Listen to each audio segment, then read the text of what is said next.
Today we're exploring famous and unique graves in the green pastures of Saskatchewan, land of living skies. With me on camera as always is Rick Von Schmidt. We're starting our tour in beautiful Saskatoon. Here at the Sasktel Centre, a statue marks the final resting place of Mr. Hockey, Gordie Howe, the greatest hockey player who ever lived. A 23-time NHL All-Star, 6-time MVP with 4 Stanley Cups. He was a tough opponent, and here, his famous elbows still pack a punch. Ooh! And a real nice little plaque here with a picture of young Gordie. In loving memory of Mr. Hockey, Saskatoon's beloved son and his beautiful bride Colleen, devoted to family, friends, and fans, together forever. And here's Mr. Hockey. I met Gordie Howe about 25 years ago, and the memory still makes me feel good. He was humble, funny, kind, and inspirational. Greatest guy who ever was. Nearby in Saskatoon is the University of Saskatchewan. Here you'll find another unique location for a grave. Canada's 13th Prime Minister, John Diefenbaker, Dief the Chief. He loved this university so much, he asked to be interred here on the banks of the South Saskatchewan River. Diefenbaker, John George, 1895 to 1979, and his wife Olive. And here's Dief the Chief. Nice plaque here says, Right Honourable John Diefenbaker. In 1958, he won the greatest electoral victory in the history of Canada's House of Commons. He introduced the Bill of Rights and extended voting rights to Aboriginal people. He remained in Parliament until his death. Thousands saluted the train that brought his body home. His grave is next to the Diefenbaker building, a nice tribute to the chief. And if you head downtown, you'll find Diefenbaker Corner, where there is a statue depicting a famous meeting. Prime Minister Wilfrid Laurier said he met a remarkable newsboy by the name of John Diefenbaker. He talked to me for half an hour at the railway station and then said, Well, Mr. Prime Minister, I can't waste any more time. I have to deliver my papers. 3 hours southeast of Saskatoon is the idyllic town of Indian Head. And resting in peace here is another person I had the honor of meeting, author Sinclair Ross. Ross, James Sinclair, 1908 to 1996. His words continue to enrich our lives. And here's Jimmy. I studied the works of Sinclair Ross at Simon Fraser University with legendary Professor David Stauch. Our class visited Mr. Ross in Vancouver.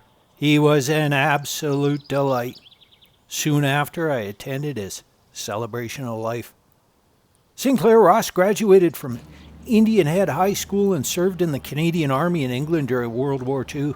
He was awarded the Order of Canada. And Indian Head has a special sculpture honoring his literary achievements. Unfortunately, a vandal stole the figure from the center of the statue, but if you look closely, you'll see a tribute to Sinclair Ross's enduring novel, As for Me in My House.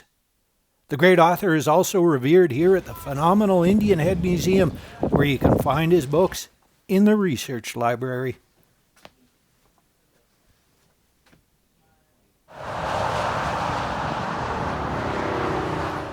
Just west of Indian Head is Saskatchewan's capital city, Regina.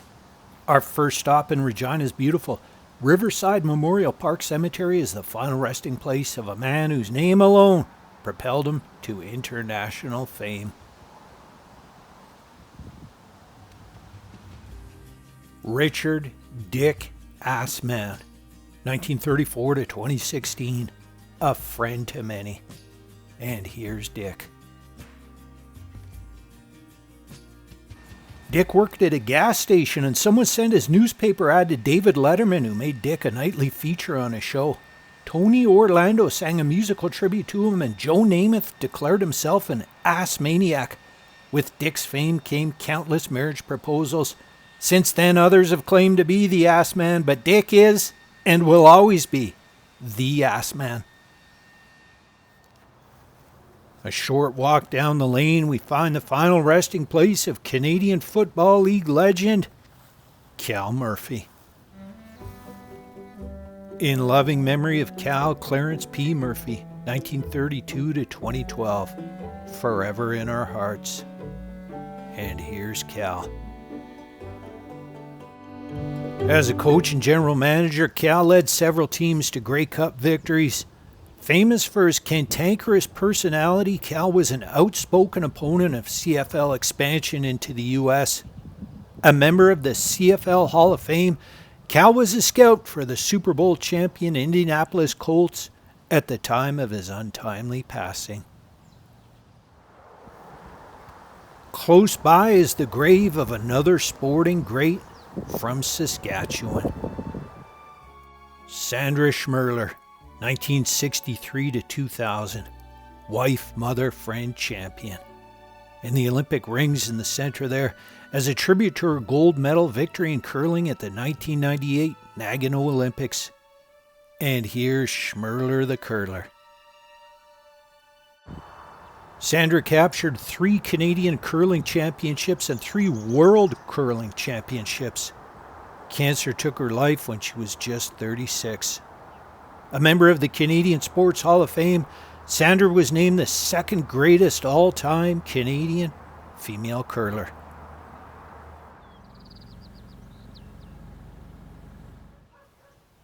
We've saved the biggest for last in our tour. 2 hours south of Regina is the scenic hamlet of Willow Bunch, and the town museum hosts the unique final resting place of the Giant Edouard Beaupre. In memory of Edouard Beaupre, January 9, 1881, Willow Bunch, to July 3, 1904, St. Louis, Missouri. Interred here July 7, 1990. And here's the Giant.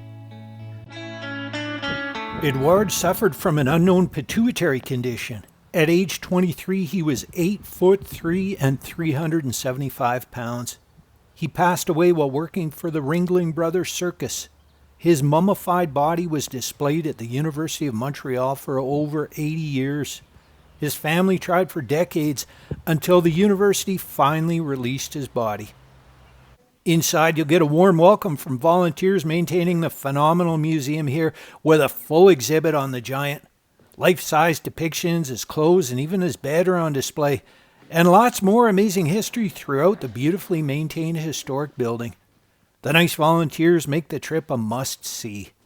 A strong recommendation from yours truly.